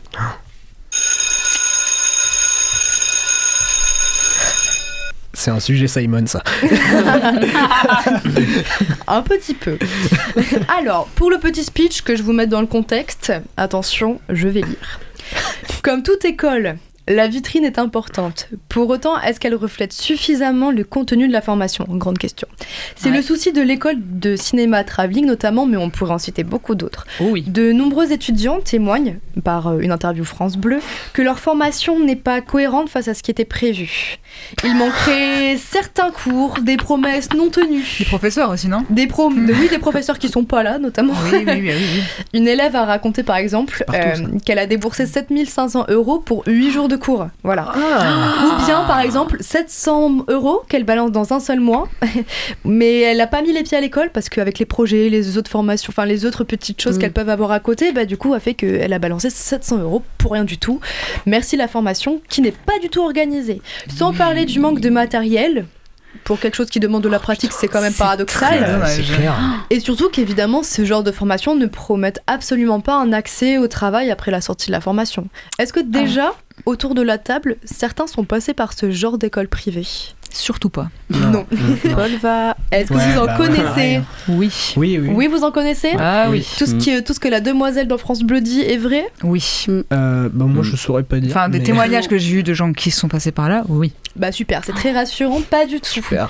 Moi, la seule question que je me pose en réalité, c'est pourquoi payer si cher pour que le diplôme ne soit pas reconnu par l'État ? Je parle pas de la catégorie montage qui à Travelling est reconnue par l'État, mais par exemple, on finit les années à Travelling, l'État ne le reconnaît pas. Comme pour beaucoup d'écoles de théâtre ou de musique, à ma connaissance, mais c'est quand même assez aberrant. Vous en pensez quoi ? En fait, moi j'ai une... Ah, et c'est le cas aussi de l'ACFA depuis pas très longtemps, voilà. Aussi. En fait, en France, pour étudier le cinéma et beaucoup d'art, en réalité, tu as soit des écoles publiques qui sont sur concours, soit tu as la fac, qui ne permet pas beaucoup de pratique, soit tu as ces écoles privées qui sont payantes, mais dans lesquelles tu peux rentrer à partir du moment où tu payes. Et en fait, beaucoup de gens se dirigent vers ces écoles-là parce que les concours sont très compliqués. Des écoles publiques, type Fémis, Louis Lumière, pour les avoir tentés, je peux t'assurer que c'est très difficile d'y rentrer, et il y a très très peu d'élus. Et la fac, moi j'ai adoré, j'ai fait 7 ans de fac de cinéma, et j'ai trouvé ça incroyable, mais ça m'a pas du tout permis de faire du cinéma après. Mais enfin bon, ça c'est un autre débat, mais du coup je pense que ces gens se dirigent vers ces écoles parce que à partir du moment où tu payes, tu y vas. Et on te promet une formation avec de la pratique, des cours, de matériel, après voilà, il est ce qu'il en est, c'est pas, les promesses sont pas tenues, mais enfin en tout cas les gens que je connais sont allés là-bas parce que c'était plus facile, entre gros guillemets, parce qu'il faut avoir de l'argent, mais plus facile d'accéder à la formation en art. Mais est-ce que ça c'est vrai? Parce que par exemple, du coup on se dit qu'en payant forcément on va avoir un job à la fin des années d'études, mais est-ce que c'est vraiment la réalité ça au final? Ah bah non. Et voilà. Non. C'est ça le problème aussi. C'est que je peux t'assurer que 100% des gens qui sont passés par des écoles privées que je connais ne font pas de cinéma aujourd'hui. Et voilà. C'est ça qui est assez dingue en fait. Mais par exemple, pour vous, entre l'université qui propose beaucoup trop de théorie et les écoles privées qui donnent l'illusion d'avoir beaucoup de pratiques mais n'en ont pas vraiment, quel serait l'équilibre d'après vous à trouver pour que ces écoles privées soient certes payantes, mais qui ont une vraie plus-value, par exemple? Qui tiennent juste leurs promesses. Je sens que ça rigole en face, là. Qu'est-ce qui se passe? Mais oui, mais par exemple, comme quoi? Quelle promesse serait majeure? Je pense genre les cours qu'ils promettent qu'ils les fassent, qu'ils mettent assez de professeurs. Parce que tu payes très très cher pour pas beaucoup. Où est-ce que passe l'argent, en fait? C'est ça que je me demande. Dans quoi ils le mettent, cet argent-là? Si c'est pas dans les professeurs, ni dans les cours, ni dans le matériel. Oui, c'est vrai que la question est totalement... Voilà, c'est là, le problème, il est là. Ouais. Qu'est-ce qui se passe? Je suis hilarante, j'ai l'impression. Il faut que tu l'aies pas remarqué. C'est ça que je trouve. Pas remarqué quoi? C'est ça que je trouve dingue, c'est qu'elle l'a pas du tout remarqué. Mais de quoi? Mais de quoi? Putain, c'est dingue. Ouais. Mais dites-nous, les Lucas. On a fait une expérience sociale et personne l'a eu. Ils nous regardent. Ah si, vous avez changé vos lunettes. J'ai pas de lunettes. Si, mais c'est juste que... j'ai eu hyper peur. Je me suis dit, mais qu'est-ce qui se passe? Qu'est-ce que j'ai loupé? Merci d'interrompre un si beau débat. J'espère que le gag était bien, parce que j'avais mal aux yeux. En fait, je l'ai vu, mais franchement, c'était pas si fou. Donc je me suis pas dit qu'il fallait me faire une interlude pour les lunettes, quoi. Je t'avouerai. Allez, on continue la discussion, sinon au pire, on les laisse. Qu'est-ce que tu veux dire? Bah ouais. Que t'es vexé? Non. Dis-nous tout, patate. À propos du débat. Oui. Parce que nous t'écoutons. Je peux quand même parler sérieusement. Mais nous n'attendons que ça. Voilà. Je suis pas du tout. Enfin, je pense qu'on est tous passés par Paul Valéry, donc une école publique. Oui. Une université même. Une université. École publique, c'est encore autre chose, mais. Oui, pardon. Excusez-moi. Non, mais c'est juste la différence. Tu as raison, Marie. Sois honnête avec les spectateurs. Université ou enfer public. Une université, voilà. Et ce qui m'a toujours frustré dans cette université, c'est qu'on faisait pas beaucoup de pratiques et qu'on n'avait pas beaucoup de matériel. Oui, mais je pense qu'on en a plus que certaines écoles privées. Attends, parce que du coup, c'est mon sujet, Marie. C'est mon sujet, Marie. T'es en train de niquer mon Pardon, excuse-moi. Donc j'allais dire, du coup, moi, vu que je suis un prolo et que j'ai pas de thunes, je me suis dit, putain, fais chier, je peux pas aller en école de cinéma, ça m'emmerde. Ces gens, ils vont avoir plus de chance que moi parce qu'ils payent 8 000 € l'année. Et en fait, non. Et finalement, pas tant que ça. À part des trucs comme peut-être l'ESSEC ou des trucs comme ça. Je sais pas, peut-être que non. J'avoue, je connais pas. Pour l'instant, on ne sait pas. Mais voilà, j'étais vraiment, même jusqu'à aujourd'hui, parce que j'ai eu une pote qui a fait une école de cinéma privée. Et en l'occurrence, elle a dû arrêter parce qu'elle avait pas assez d'argent pour payer le avec reste l'ESRA, de ses années. Oui. Ouais, voilà, typiquement. L'ESRA, très bel exemple de fumisterie, par exemple. Et du coup, elle a dû arrêter parce qu'elle avait pas assez d'argent pour payer le reste. Et du coup, moi, je me disais, elle a quand même dû apprendre plus de choses que nous. Et en fait, quand on s'est revu et qu'on en a discuté, on s'est rendu compte qu'on était au même point, voire j'étais plus avancé qu'elle, et je trouvais ça dingue de payer 8 000 € l'année pour au final ne rien apprendre. Et pour pas finir ta formation. Puis déjà, c'est-à-dire que moi je sais que je me plains beaucoup de Paul Valéry, mais alors si j'avais payé 8 000 € l'année, ça serait encore plus on est d'accord. Véro Laurent, elle nous demande ça coûte combien à la fac. En fait, si tu es boursier ou boursière, ça ne te coûte rien. Et si tu n'es pas boursier ou boursière, c'est 400 € les frais d'inscription, quelque chose comme ça. 200. Et même pas. Même pas. Voilà. Moi j'étais boursière, donc je sais pas du coup. Moi je sais que j'ai eu une année où j'ai pas eu la bourse, donc j'ai dû payer 200. Après, ça dépend aussi de la formation, évidemment. En cinéma, des fois, selon les profs, on peut avoir des petites choses à acheter, notamment sur les livres ou les trucs un peu théoriques, etc. Et encore, je trouve que Paul Valéry. Alors, je suis encore employée par la bibliothèque universitaire. Je trouve qu'ils ont une très belle offre de collection de livres. Voilà. Alors pour le coup, j'ai quand même dû dépenser des centaines d'euros en licence de alors pas de cinéma, mais de lettres modernes, traumatisme, je voulais pas le dire. J'avoue, c'est pas sorti. Hein, ouais, c'est pas sorti. Non, mais de lettres modernes, j'ai dû dépenser, mais peut-être en 3 ans, 600 balles de ma poche, parce qu'il y avait des livres qui coûtaient 30 balles et que tu peux pas les acheter. Après, tu peux en revendre, mais pas vraiment. Et puis des fois, t'es tellement obligé de les avoir en partiel. Ouais, vous êtes je sais pas combien en licence que les 2 pauvres livres, ça marche pas. Ça, c'est sûr. Donc ça dépend effectivement des filières. Mais bon, en cinéma, ça passe encore. Ce que je pense, moi, l'université, ça a été des très très belles années. Et effectivement, il n'y a pas beaucoup de pratique, mais en fait, on te ment pas là-dessus. C'est-à-dire que quand tu vas en fac, tu sais où tu vas. Il n'y a pas des fausses promesses en mode vous allez devenir cinéaste en sortant de l'université. On sait que c'est plus de la recherche. Aussi, il y a des masters pro. Il y a très peu d'élus à la fin aussi qui arrivent à faire ce qu'ils veulent, mais c'est la fac. Et en fait, on sait comment ça marche la fac. Puis on paye pas et on ne paye pas. Quoi. Et on a quand même des très beaux cours théoriques. Voilà. En dehors de ça, on a quand même une vraie formation. Enfin, moi j'ai un master en cinéma, j'ai écrit des mémoires et ça m'a beaucoup appris sur ça et effectivement c'est très théorique. Effectivement aujourd'hui je ne travaille pas dans le cinéma, mais je regrette pas d'avoir fait ces années-là. Alors que ces écoles-là te promettent monts et merveilles pour au final, à la fin tu n'as même pas la théorie que tu pourrais avoir en fac. Après, on parle un peu sans savoir parce qu'on n'est pas dans les écoles, on se base que sur des témoignages. Mais est-ce que vous trouvez vraiment que dans les écoles privées comme Travelling, ACFA et j'en passe, sont si dépourvues de connaissances pratiques et techniques, ou c'est quand même, on va dire, la base équivalente de la fac au niveau au moins théorique, peut-être pratique, je ne sais pas. Mais... Moi, je ne sais pas quel type de profs sont engagés, c'est quoi leur métier et tout ça, mais... En fac, on sait que c'est des enseignants-chercheurs qui sont passés par un certain cursus, qui sont reconnus. Enfin, il n'y a pas que des bons profs, c'est pas ce que je dis, mais en tout cas, c'est honnête. Enfin, moi, je sais que je connais quelqu'un qui est allé à l'ESRA, justement, et l'ESRA, ils te promettent 3 ans de formation, plus une 4e année à New York, pour te parfaire, tu vois. Ouais. Et en fait, tu te rends compte que cette 4e année à New York, tu vas que si t'es élu, ou tu vas que si tu peux payer ton voyage et tout payer là-bas. En fait, il y a des petites lignes, dans les petites lignes, qui sont pas expliquées, et en fait, il y a beaucoup de déçus de ça. Bah oui, parce que du coup, ils jouent vachement sur le côté marketing où ils vantent le seul cas unique de la promo qui aura peut-être ça, mais c'est tout, quoi. Ok, d'accord. Et je sais pas, qu'est-ce que vous auriez à dire sur, par exemple, ce que l'université Paul Valéry vous a offert de plus, hormis peut-être l'honnêteté, que les écoles privées? Parce que là, vous me parlez du côté technique et pratique, mais en vrai, comme on n'est pas en école, on peut pas le prouver. Mais pour vous, en ressenti, est-ce qu'il y a quelque chose où vous avez l'impression de repartir avec un réel bagage si vous voulez faire du cinéma pour de vrai? Je sais pas si ma question est claire. Ah, si ta question, pour moi, ta question est claire.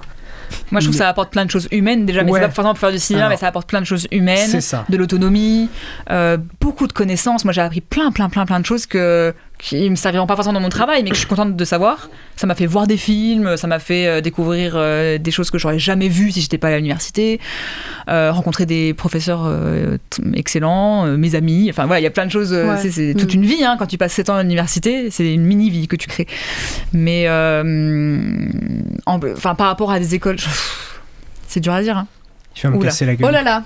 Non, mais je viens faire une petite intervention en tant que j'y suis. Moi, je trouve que le problème, ce que vendent ces écoles privées, c'est surtout des réseaux. Ils disent, vous allez rencontrer des professionnels. Oui, c'est ça, ils te promettent plein de choses. S'ils ne viennent pas, c'est de la merde. Mais surtout, le réseau, en vrai, en fac, vous le créez aussi. Mais bien sûr. Voilà, merci, au revoir. Bien sûr. Merci pour cette intervention. Non, mais il a raison. Je pense il y a un master diffusion depuis quelques années là, à Paul Valéry, où ils ont eu plein d'intervenants du métier. Je pense qu'il y a eu plus d'intervenants dans ce master diffusion que ce qu'on a eu d'intervenants à Travelling, par exemple. Oui. Tu vois, Après, c'est vrai que pour le coup, on parle de cinéma, mais ça s'étend à d'autres filières artistiques. Ah oui, ça c'est sûr. C'est surtout là en France. Voilà, c'est ça. Mais c'est surtout, en gros, le plus gros mensonge des écoles privées, c'est sur le réseautage, quoi. Au final, c'est pas du tout réaliste sur la réalité du terrain. Non. Là où peut-être en université, on nous prévient un peu, vu que c'est déjà la galère. Ah ouais, non mais clairement. C'est full honnête. Ah non, mais le premier cours que j'ai eu à l'université, c'était regardez votre voisin de gauche, regardez votre voisin de droite. Sur vous 3, 2 ne feront pas de cinéma. Ouais. Voilà, c'était le premier cours que j'ai eu. Au moins, c'est honnête. C'était vrai. De fait, mais. Ouais. Voilà. Est-ce que vous avez peut-être des choses à je pense que si vous voulez vraiment faire du cinéma, et je fais pas du tout de la promo parce que j'ai jamais fait ces écoles du coup, mais les écoles publiques sur concours, la FEMIS, Louis Lumière, ça ouvre des portes. Okay. Ça, pour le coup, je connais des gens qui ont fait ces écoles qui aujourd'hui travaillent dans le cinéma. Évidemment, parce qu'à la fin de ton cursus, on t'intègre directement sur des projets, tu rencontres beaucoup de gens, tu pratiques beaucoup, mais c'est peu d'élus. C'est effectivement, je crois que quand j'ai passé Louis Lumière, pour faire de la photographie, il doit y avoir 10 prix sur des milliers d'inscrits. Et juste pour ceux qui connaissent pas, c'est public, privé? C'est public. C'est public. C'est d'accord, public. ok. Il faut juste accéder au concours, mais c'est public. D'accord, ok. Donc encore une Donc fois. ça coûte le prix de la fac si t'es pas boursier, quoi. en Oui, gros. bien sûr. Mais encore une fois, c'est toujours ce qui est public qui remporte un peu la palme d'or. C'est ça? C'est ça. Ok. Donc je pense que vous avez craché assez de venin là-dessus. On a bien compris que les écoles privées ne sont pas honnêtes. Je vous propose qu'on se détende tous. C'est un pamphlet. On va se détendre avec le petit quiz qui a été confectionné par notre Marie-Fraise. Et c'est tout de suite. The game is on.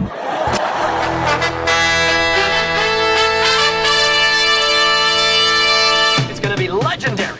C'est la mer noire. C'est votre ultime bafouille. I am sure, et alors I am tout à fait sure que j'ai raison et que vous avez tort. Oh my god. What? No. Oh, vraiment. Anyway, lead on. Allons-y. Alors. Wesh. Alors, ce soir, quiz. Nous avons les meufs contre les mecs. Oksana et Marie à ma droite contre les Lucas à ma gauche. Ce soir, Oksana, tu seras chef d'équipe. Je suis désolée d'avance. Et Patate, tu seras chef d'équipe. Non, mais c'est bon. Bah attends, et vous en inverse, c'était. Mais tu m'as appelé Lulu la semaine dernière, c'était très bien. Bah Lulu, tu seras chef d'équipe. Oh. Mais non, c'est moi qui ai décidé. Moi, j'aime la patate. Bah, c'est bien, c'est bien. Écoutez. Il y a de très belles patates. Les patates douces, par exemple. Oui, bah. Voilà, moi j'aime pas ça. Tu m'as pas appelé patate douce. Oh là là là là. Il est vexé. Bon, c'est pas grave. Est-ce que vous avez réfléchi au titre du quiz, puisque c'est la première question, évidemment. Oui. J'ai fait un jeu de mots, encore une fois, avec le mot quiz et les titres de la semaine. Généralement, t'es super drôle. Oh, merci, ça me fait plaisir. Je dis pas ça pour avoir des points. Non, mais t'en auras pas de toute façon. On a essayé. Ouais. Il reste encore un quiz. Ça, c'est pas mal. Nous, là, mais on attend. D'accord, oui, vous faites bien. Hein. Dites-moi. Moi, je laisse la parole à Marie. Très bien. Trouvé. Il reste encore un quiz. D'accord. Scandaleusement quiz. J'y ai pensé aussi. Ouais, moi aussi. Effectivement, tu connais bien mon humour. C'était facile. C'est scandaleusement quiz. Absolument. Le premier point pour les Lucas. On passe à la deuxième question de ce quiz. Musique de film. Dans quelle œuvre entend-on cette musique? Oh putain. Ouais, c'est rapide. Hein. Bah alors là, je sais pas. Mais si, je l'ai vu. Ah bah oui. Je sais pas. Oui, vous l'avez. Je sais pas si vous l'avez tous vu, mais bon, il y a des chances. C'est en lien avec les films de la semaine. Oh pétard. Putain. Notamment avec une actrice d'un film de la semaine. J'avoue, c'est mort pour moi. Putain. C'est sorti il y a pas très longtemps. Hein. Mais oui. Ah, Wonka. Wonka. Putain. Absolument. Je sais pas d'où je l'ai sorti. Tout à fait. Et donc le lien, c'était Olivia Colman, évidemment. Premier point pour l'équipe d'Oksana et Marie. Pikachu-moi. On passe aux actualités du jour en or ou en bois. Première info, dites-moi si c'est vrai ou si c'est faux. Joe Dante va réaliser un remake des Gremlins. Ça serait si drôle que ça soit vrai. Tu veux dire quoi? Vrai? Vas-y, en or. On dit vrai, en or. En bois, je peux donner l'explication? Tu peux donner l'explication. Il va réaliser un remake de La Petite Boutique des Horreurs. Absolument. Absolument. Et en fait, j'ai pensé à la faire fausse, cette question, parce que j'ai lu un article, et en fait, le titre de l'article suggérait qu'ils feraient un remake des Gremlins, alors que c'était pas du tout ça, mais leur titre était bon putaclic, voilà. Donc j'ai eu un espoir que c'était les Gremlins. Donc ça fait 2 points pour l'équipe des Lucas. On passe à la deuxième info. Après la réalisation, Greta Gerwig revient à l'acting dans le prochain Noah Baumbach. Oh, qu'est-ce qu'il y a, Lulu? Tu as la réponse? D'accord. Bon, vas-y, on dit en or, foutu pour foutu. Allez, vas-y. En or, du coup? Ouais, en or. Effectivement, c'est en or. Et ce sera encore sur Netflix. Elle rejoint entre autres George Clooney, Adam Sandler et Laura Dern au casting. On passe à 3 chez Lucas, à 2 chez Oksana et Marie. Dernière info, Mélanie Laurent sera maîtresse de cérémonie du Festival de Cannes. Bah non. Non. Pardon. Bah non. Effectivement, c'est faux, pardonnez-moi. On n'a pas dit. Si, oui, j'ai dit en bois, c'est Camille Cotin. Oui. Hein, absolument. Tu voulais dire la réponse en fait, c'est ça. Je veux un point plus. Non, t'auras pas de point de plus, oh là là. On a toujours un point d'écart entre les deux équipes. On passe au qui a dit. Qui a dit cette citation? On parle de pouvoir aller chez le médecin, tomber malade, être opéré, payer mon loyer alors que j'avais moins de $7 sur mon compte en banque, et puis Pedro Pascal. Pedro Pascal, je finis parce que j'aime beaucoup. Et puis j'ai reçu un paiement résiduel pour Buffy contre les vampires et ça m'a sauvé la mise. C'est littéralement la raison pour laquelle j'ai continué et je n'ai pas abandonné. Voilà, Pedro Pascal qui dit qu'il a été sauvé par Buffy contre les vampires, pour moi c'était une info absolument incroyable, c'est une de mes séries préférées. Je savais même pas qu'il était dans Buffy. Non, regarde, t'as une photo à l'écran là. Oui, il joue dans un seul épisode et il est incroyable. Et l'épisode est incroyable, voilà. Et donc si tu veux voir l'épisode. J'ai vu Buffy contre les vampires. Ah, tu te rappelles pas que c'était lui. En fait, si tu l'as vu à l'époque, il était pas connu, donc c'est vrai que forcément. Mais du coup, qui c'est qui m'a dit la réponse? C'est moi. Mais c'est moi. Pardon, tu passes à ça. Va, vous êtes il honnête. est sous pression ça, là-bas. Vous êtes honnête. Il est à 2 doigts de sauter. Non, parce que sauter. Faut que je jette un truc. C'est pas grave, on va passer à la John Watson. Ça va être une question à 4 propositions. Voici le crime, entre gros guillemets. Un réalisateur vient d'annoncer qu'il prenait sa retraite. De qui s'agit-il? Barry Sonnenfeld, Tim Burton, Peter Weir, Greg Araki. Peter Weir. Bon, je répète, il y avait 3 points pour l'équipe qui a la bonne réponse, 1 point chacun si tout le monde a la bonne réponse. Mais c'est improbable, j'ai envie de dire Tim Burton. Ah, mais ça serait horrible. Bah oui, mais justement le film. C'est horrible. C'est horrible. Non. Vas-y. Bon bah vas-y, Tim Burton. Non, Lucas a raison, effectivement, c'est Peter Weir. Je pense, il était tellement sûr de lui, je pensais que vous alliez du coup répondre ça aussi. Ouais. Non, en fait, j'avais oublié qu'on aurait. Oui, c'est pour ça que j'ai répété. Après, je me suis dit merde, il se rappelait pas qu'il fallait pas. Oui, c'est ça. Bah, tu vois, ça a marché quand même. Vous avez 3 points supplémentaires, vous passez à 8. Effectivement, c'est Peter Weir qui a dit qu'il était fatigué. D'accord. Bon, bah d'accord. Okay. En fait, ça s'était prévu depuis longtemps. Enfin, les fans sentaient déjà qu'il était un peu sur la fin de carrière et là, il a annoncé qu'effectivement, il arrêtait totalement. Voilà, c'est triste, mais on va s'en remettre. Nous passons à un quiz spécial. Oh, t'as l'air triste, Lulu. Moi, je suis triste, j'aime bien. Ça va bien se passer, t'inquiète. Nous passons à un quiz spécial. Marie, c'est pour toi. Blanche Gardin. Ouh. Qui a dit que t'avais pas beaucoup vu du film d'elle. On va gagner, Oksana. Tout va bien se passer. L'important, c'est de participer. J'en ai vu quelques-uns, je suis content. On commence avec la Qui c'est cela. Si je vous dis comme personnage, vous devez retrouver le film dans lequel sont ces personnages. Les personnages sont Jeanne et Jean. Tout le monde aime Jeanne. Tout le monde aime Jeanne. Bravo. Bravo. C'est le seul qu'elle a vu, le seul que j'ai pas vu. Et bah voilà, ce que je peux faire, là, quoi. Après, c'était dans la réponse, c'était dans la question, donc. Oui, quelque part. C'est gentil. C'était une question. Vous passez à 4 à ma droite. Attention, à vos casques, une réplique, un film. Donc, Camille, peut-on entendre cette réplique? Eh Norbert 500, t'as vu cette boucherie ou quoi? Fumer fait tousser. Fumer fait tousser, absolument, de Quentin Dupieux. Eh bien, Blanche Gardin est dedans. Et je ne l'ai pas vu non plus, mais apparemment, elle a une scène mémorable. Avec Raphaël Quenard. Voilà. Donc, vous passez à 9 du côté des Lulu. Passons au résumé raté. Je fais un résumé raté, très raté d'1 heure, et vous devez retrouver l'œuvre dans laquelle je parle. Dans cette histoire courte, rien n'est simple et pourtant rien n'est bloqué non plus. L'histoire de Éric Dampierre, presque chauve, presque beau et pas charismatique. Problemos? Non. Les gens qui le croisent passent quand même un bon moment à ses côtés, sauf quand il mange trop épicé et que ça tourne mal. La pulsion de vie d'Éric, c'est de percer dans un grand journal rien qu'une fois, même si c'est bref. Bah alors là. Je sais pas. Même si c'est bref. Bref. Bah oui, bref. C'est tout.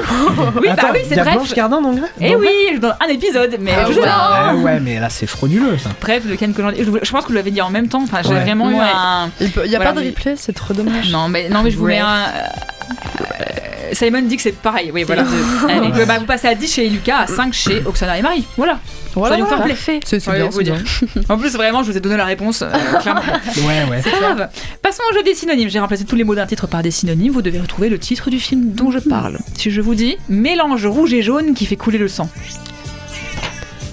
Mélange rouge et jaune, ça fait quelle couleur rouge et jaune? Je sais pas, j'ai pas faire plat. Après, bon, on apprend ça en maternelle, je crois, mais. Ça fait violet?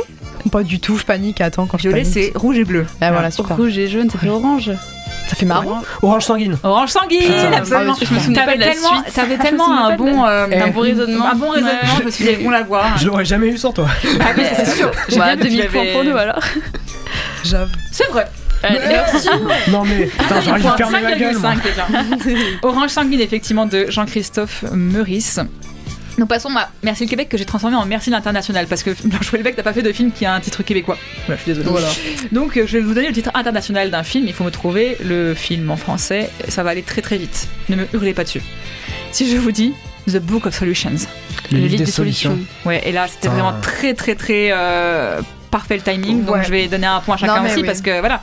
C'est le seul film dont je pouvais trouver un titre autre, donc désolé. Mais je vous dis, de toute façon, aujourd'hui, il y a un problème avec les doubles. Tout le monde parle en même temps, double Lucas, double Marie. 6,5 pour José Marie et 12 pour c'est l'émission de l'année, c'est écrit sur le. Oui, tu as bien raison. Tu y tiens à ce clap. Nous passons à la sacrée film. Je vais lister 3 films de Blanche Gardin par équipe. À vous de les remettre dans l'ordre chronologique de sortie. Vous avez un point bonus si vous avez la date du film à chaque fois. Je vais commencer par les Lulu. Je vous donne 3 films. Problemos, Selfie et Tamara. Ah putain, j'ai vu les 3, génial. Donnez-moi l'ordre chronologique de sortie de ces films. Alors, c'est Tamara 2. Ah, non, elle a joué dans les 2 aussi. Putain. Ouais. Ok, alors. Selfie, c'est 2020. Donc, Tamara, il est sorti avant, genre vers 2016, quelque chose comme ça. Et Problemos, il est sorti en. Putain, 2017 alors, ou 2015. je donnerais un point par film bien placé. Voilà, je vous le dis. Alors, le problème, c'est que je sais pas si Problemos, il est avant ou après Tamara. Moi, je pense que c'est avant. Personnellement. Ouais, avant. Problemos, Tamara et Selfie. C'était presque. Putain. C'était Tamara, Problemos et non, Selfie. C'est ta faute. Vous avez donc un point parce que Selfie est bien placé. Ouais. La date de Problemos pour un point bonus. Du coup, Problemos, il est après Tamara ? Oui. Alors attends, j'essaie de me souvenir. Allez, quand est-ce que j'ai vu Tamara. Tamara, c'est 2016. Tout à fait. Donc Problemos, c'est 2017. Tout à fait. Et Selfie 2020 Non. 2019. 2019 Ouais, désolé. Ah, t'es sûr ? Ah bah moi j'ai pris les dates sur internet, hein, tu sais, mais. Parce qu'il me semblait qu'il était sorti genre 2 semaines après Play. Donc, là tu me dis des trucs là. Ouais mais non, c'est parce que je me souviens parce que je l'ai vu au ciné donc. Eh bien je ne sais pas. En tout cas vous passez à 15 effectivement, Simon, tu as totalement le bon compte. Les filles, je vous dis pour vous 3 films. Adopte un veuf, Je ne suis pas un homme facile, La guerre est déclarée. Bah, je les ai tous vus, c'est génial. ouais, grave. Par quel ordre sont-ils sortis ? Je suis content d'avoir eu les autres parce attends. que les autres je les ai vus mais pas eux. Tu peux répéter la question ? Adopte un veuf, Je ne suis pas un homme facile et La guerre est déclarée. L'ordre chronologique de sortie de ces films de Blanche Gardin. Moi j'ai envie de dire que La guerre est déclarée, c'est en premier, je crois, mais je suis pas sûre. Anis me dit que c'est bien sorti en 2020. Ah, donc là merci. c'était faux, c'est là où j'ai vu. Merci. Donc je te donne un point en plus, ça passe à 16 chez les Lulu. Enfin, super, de mieux en mieux. Ouais. Alors, adopte. Alors dites-moi, vas-y. Allez. Bah, écoute, j'en dis un, t'en dis un. Vas-y. La guerre est déclarée, c'est en premier. En oui. Ok. C'est quoi les 2 autres ? Adopte un veuf et Je ne suis pas un homme facile. Adopte un veuf après. Ok. Et Je ne suis pas un homme facile. En dernier. Après. Ouais. Effectivement, c'est totalement cet ordre-là. Ça c'est beau. Ça vous fait 3 points, vous passez à 9,5. On va passer au point bonus, la date de sortie d'Adopte un veuf. Je l'ai. Oh là là. Attends. Pas trop de temps. Allez-y. 2020. Et non, 2016. Je ne suis pas un homme facile. 2018. Tout à fait. Vous passez à 10,5. Et La guerre est déclarée. Putain, j'ai envie de dire 2015, frère. 2020. 2020, ouais. Bah, vous l'avez mis en premier dans le chronologique. Ok, donc 2014. 2011. Allez, bien plus vieux. Et vous restez à 10,5. C'est pas mal, bravo. C'est correct. C'est correct. Des gens qui n'ont pas vu les films. Nous passons à la pas tournée. Avec lequel de ces acteurs Blanche Gardin n'a-t-elle pas tourné, tout simplement ? Alain Chabat, Denis Podalides, François Civil, Jonathan Cohen, Andy Garcia. Attends. Oui, vas-y. Redis-le. Ouais. Alain Chabat, Denis Podalides, François Civil, Jonathan Cohen, Andy Garcia. Il y en a un, je sais que c'est sûr. Tu penses ? Bah je pense en vrai. T'as dit Alain Chabat, Denis Il Podalides. s'affiche si tu veux, Denis Podalides, François Civil, Jonathan Cohen, Andy Garcia. Vas-y. On dit lui ? Ouais, François Civil. Ouais. Ok. Je dis Jonathan. Attends, putain, Jonathan Cohen. Est-ce qu'elle a fait un film avec Jonathan Cohen ? C'est plus probable Cohen. Ça me dit rien du tout. Moi, c'est prévisible, ça, non. Moi, j'aurais dit pas Jonathan Cohen. Elle a pas joué avec Jonathan Cohen. Elle a pas joué avec Jonathan Cohen. Vous validez ça ? Ouais. Ok. Alors déjà, Alain Chabat, c'était dans #Je suis là. Denis Podalides, c'était dans Effacer l'historique. Andy Garcia, figurez-vous, c'était dans Le Chihuahua de Beverly Hills, puisqu'elle fait une voix. Ah oui, elle fait une voix, parce que c'était à l'époque où elle d'accord. était dans le Jamel Comedy Club. Et bah, voilà, tu connais beaucoup Blanche Gardin. Parce que Le Chihuahua de Beverly Hills, il y a Jamel Debbouze qui fait une voix aussi. Tout à fait. Chihuahua de Beverly. Et François Civil, c'était dans 20 ans d'écart. Oh non, quoi ? Je suis désolée. Mais et oui, il a un tout petit rôle dans 20 ans d'écart. Du tout elle, je me souviens. Ah oui, elle aussi, elle a un tout petit rôle, ouais. Je me souviens pas pas d'elle. Par contre, elle n'a pas joué avec Jonathan Cohen. Et effectivement. Et d'ailleurs, il l'attaque racler. Mais parce que, en fait, je m'en serais souvenu parce que j'aime beaucoup les deux, donc. Ah ouais, d'accord. Et bien, vous passez à 17 grâce à ça. C'est Bon. parfait. Nous passons à la casting. Je vous donne le casting d'un film. Vous devez retrouver le film dans lequel se trouve ce casting au plus rapide. Jean-Paul Solal, Agnès Hurstel, Blanche Gardin, Sébastien Chassagne, Pio Marmaille, Raphaël Yannick. Quenard. Yannick de Quentin Dupieux, absolument. Vous passez à 18. Attention, musique de film. Dans quel film peut-on entendre cette musique? France.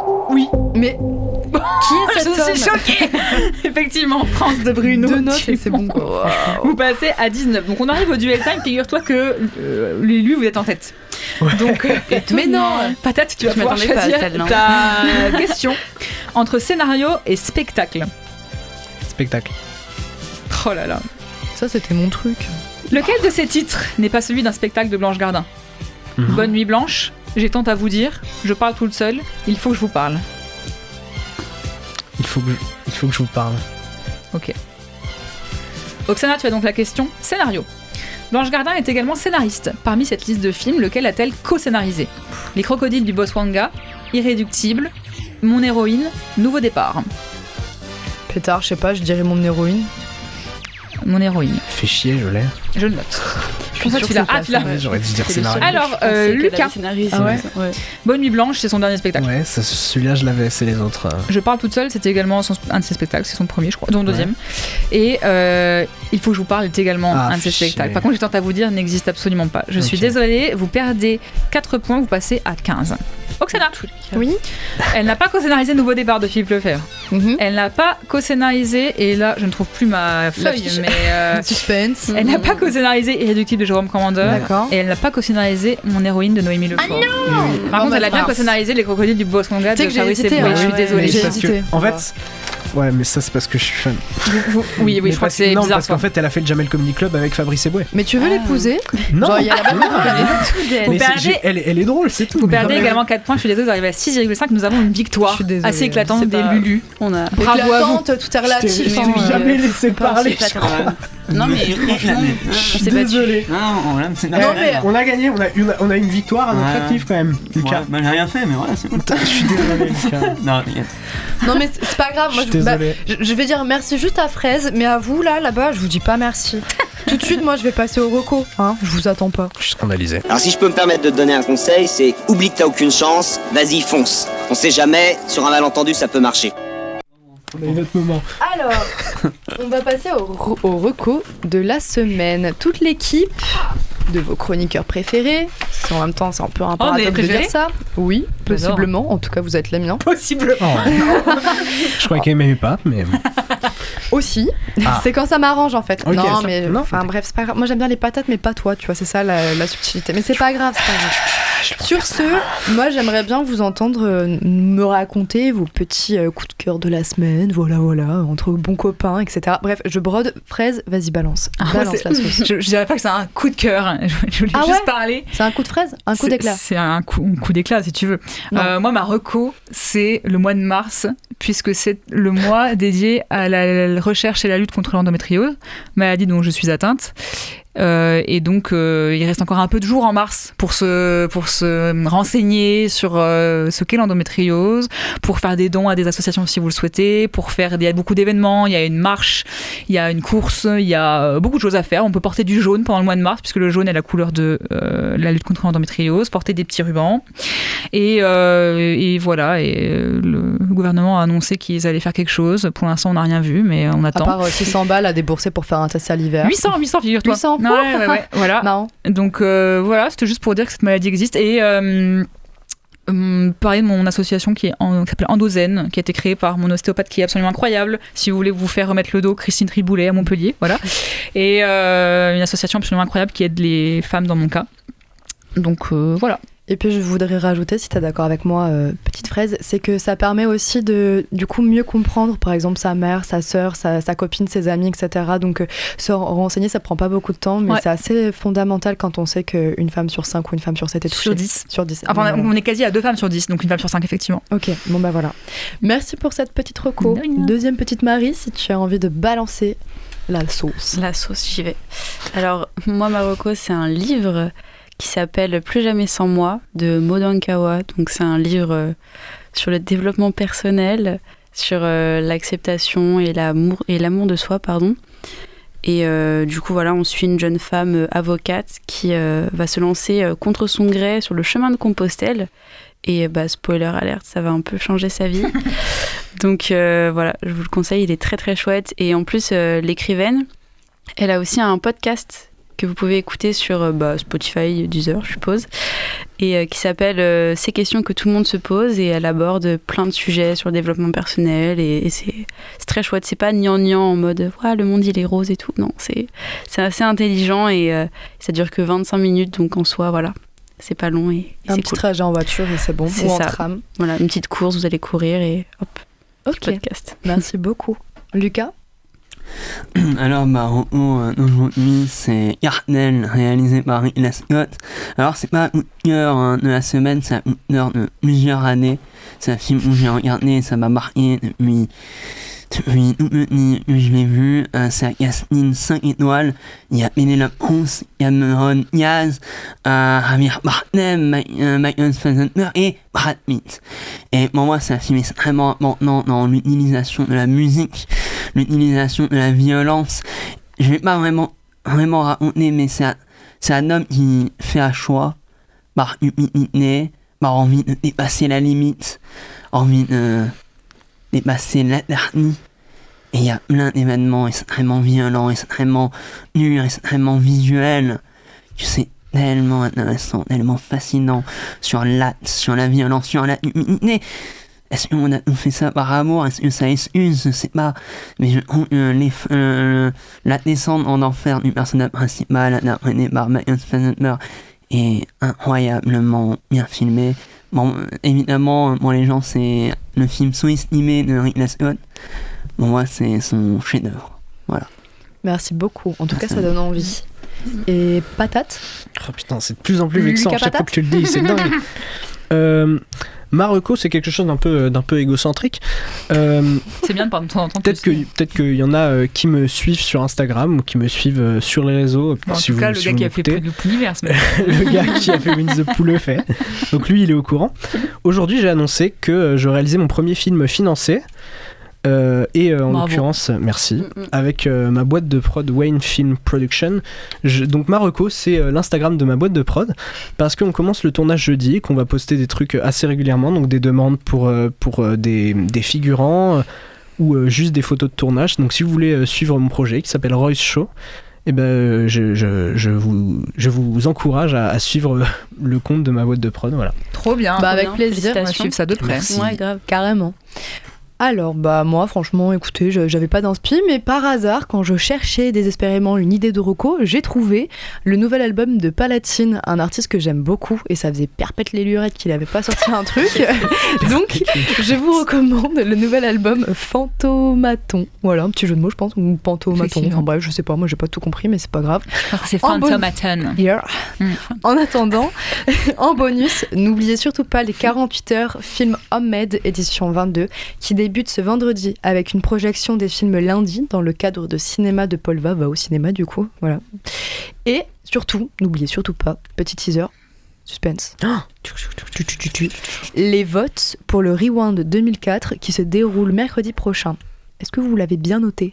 Moi j'ai déjà voté. Vous avez déjà voté en plus. Dès que ça a été mis en ligne. Donc c'est noté et voté. Exactement. Super, vous êtes parfait. Ouais. Trop efficace. Et pour terminer, Merci du conseil. c'est avec plein de guimauves dans le cœur que je referme ce 27e épisode de TCS. On dirait un peu genre une abréviation hyper savante, mais pas du tout. C'est de la saison 6 du coup. Je remercie les Lucas, je remercie les Marie, je remercie les légumes et les fruits de nous avoir suivis aujourd'hui. Merci à Simon et merci à Yanis, à Zoé et tous ceux qui sont de l'autre côté et que je connais pas les noms.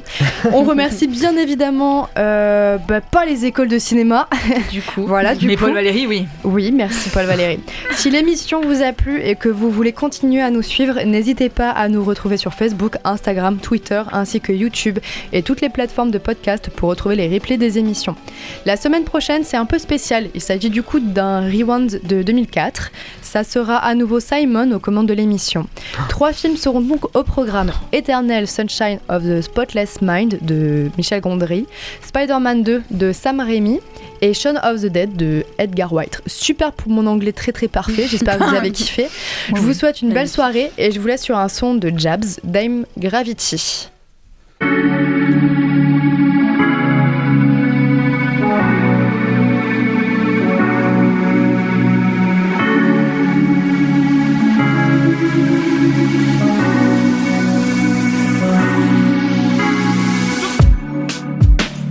Oh, gravity, down gravity. Well, it's a permanent summer, but your words are like water.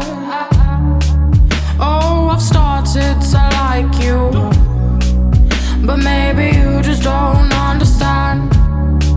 Been gone for a few days, oh, I like being out of your way. It's not like you have much to say.